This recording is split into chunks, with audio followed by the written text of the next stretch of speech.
નમસ્કાર. આજે આપણે ભારતના એક એવા વિરોધાભાસની વાત કરવાના છીએ જે કદાચ થોડો અજીબ લાગશે. એક તરફ દેશના અનાજના ભંડારો છલોછલ ભરેલા છે અને બીજી તરફ ખાવા પીવાની ચીજોના ભાવ આસમાને પહોંચવાનો ખતરો છે. તો ચાલો આ આખી પરિસ્થિતિને ઊંડાણપૂર્વક સમજીએ. આ જ તો મુખ્ય સવાલ છે, ખરું ને? જો ગોદામોમાં અનાજ પૂરતો હોય તો પછી મોંઘવારીનો ડર કેમ સતાવી રહ્યો છે? આજના વિશ્લેષણમાં આપણે આ જ ગૂંચવણને ઉકેલવાનો પ્રયત્ન કરીશું. ચાલો શરૂઆત સારા સમાચારથી કરીએ. હાલમાં ભારતની ખાદ્ય સુરક્ષાની સ્થિતિ કાગળ પર તો ખૂબ જ મજબૂત દેખાય છે. આપણી પાસે અનાજનો વિશાળ જથ્થો ઉપલબ્ધ છે. આ આંકડો જુઓ, 23.6 મિલિયન ટન. આ છે સરકારી ગોદામોમાં પડેલો ઘઉંનો બફર સ્ટોક. મતલબ કે હાલની જરૂરિયાત માટે તો ઘઉં પૂરતા છે, કોઈ ચિંતા જેવું નથી. અને વાત ચોખાની કરીએ તો એનો સ્ટોક તો એનાથી પણ વધારે છે, પૂરા 36.5 મિલિયન ટન. એટલે આ બંને આંકડા તો એ જ બતાવે છે કે દેશમાં અનાજની કોઈ જ કમી નથી. અને જો વાત ખાલી સ્ટોકની નથી, આ વર્ષે પાક માટે હવામાન પણ સારું રહ્યું છે. શિયાળો પણ અને ચોમાસું પણ. મકાઈ બટાકાનું ઉત્પાદન વધવાની પણ પૂરી આશા છે. આ બધું સાંભળીને તો એમ જ લાગે કે ચિંતા જેવું કંઈ છે જ નહીં, બરાબર? પણ અસલી વાર્તા હવે શરૂ થાય છે. તો પહેલું અને સૌથી મોટું કારણ છે આંતરરાષ્ટ્રીય સંઘર્ષ. પશ્ચિમ એશિયામાં જે કંઈ થઈ રહ્યું છે તેની સીધી અને મોંઘી અસર આપણા ખેતરો સુધી પહોંચી રહી છે. આને એક ચેઇન રિએક્શન તરીકે સમજી શકાય. હજારો કિલોમીટર દૂર યુદ્ધ થાય, ત્યાંથી સપ્લાય ચેઇન ખોરવાય અને એની સીધી અસર ભારતના ખેડૂતોના ખિસ્સા પર પડે, કારણ કે ખેતી માટે જરૂરી વસ્તુઓ મોંઘી થઈ જાય છે. અને આ જુઓ, આ છે એનું સીધું ઉદાહરણ. ડીએપી, એમોનિયા, સલ્ફર, આ બધા ખાતરો આપણે મોટાભાગે બહારથી આયાત કરીએ છીએ. અને એના ભાવમાં કેટલો મોટો ઉછાળો આવ્યો છે. આ આંકડા જાતે જ બતાવે છે કે ખેડૂતો માટે ખેતી કરવી કેટલી મોંઘી થઈ ગઈ છે. અને આ મોંઘવારી ખાલી ખાતર પૂરતી જ નથી. પાકને બચાવવા માટેની જંતુનાશક દવાઓ એ પણ મોંઘી થઈ છે. એટલું જ નહીં, જે પ્લાસ્ટિકની થેલીઓ કે બોટલોમાં આ બધું પેક થાય છે એના ભાવ પણ 30-40% વધી ગયા છે. કારણ એ પણ પેટ્રોકેમિકલ્સ પર જ આધાર રાખે છે.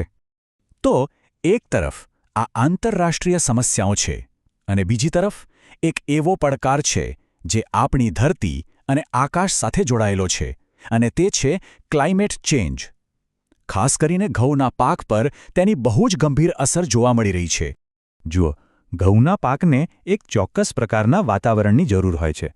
ધીમે ધીમે ઠંડી વધે અને પછી ધીમે ધીમે ગરમી વધે. પણ હવે ક્લાઇમેટ ચેન્જને લીધે શું થઈ રહ્યું છે? શિયાળાની વચ્ચે જ અચાનક ફેબ્રુઆરી-માર્ચમાં લૂ જેવી ગરમી પડવા લાગે છે, અને આ જ પાક માટે સૌથી ખતરનાક છે. આ વાત કેટલી ગંભીર છે એનો અંદાજ આના પરથી લગાવી શકાય. આ વર્ષનો ફેબ્રુઆરી છેલ્લા 124 વર્ષનો સૌથી ગરમ ફેબ્રુઆરી હતો. અને આ ગરમી બરાબર એવા સમયે ત્રાટકે છે જ્યારે ઘઉંના દાણામાં કસ ભરાતો હોય છે, જે પાકનો સૌથી નાજુક સમયગાળો છે. આ અચાનક આવેલી ગરમી, જેને હીટ શોક કહેવાય છે, એનાથી શું થાય છે? ઘઉંનો દાણો બરાબર પોષણ લઈ શકતો નથી.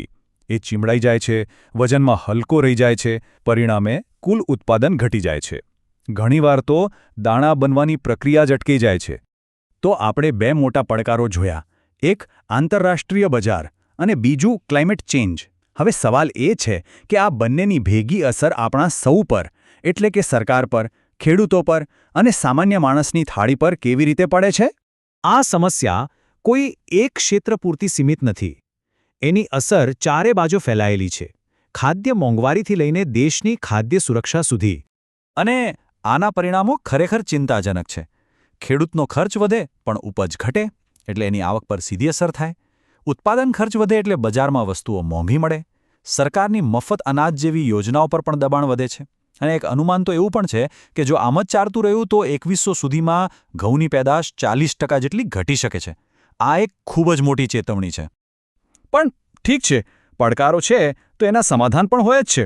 તો હવે એ જોઈએ કે આ પરિસ્થિતિમાંથી બહાર નીકળવા માટે આપણે શું કરી શકીએ છીએ.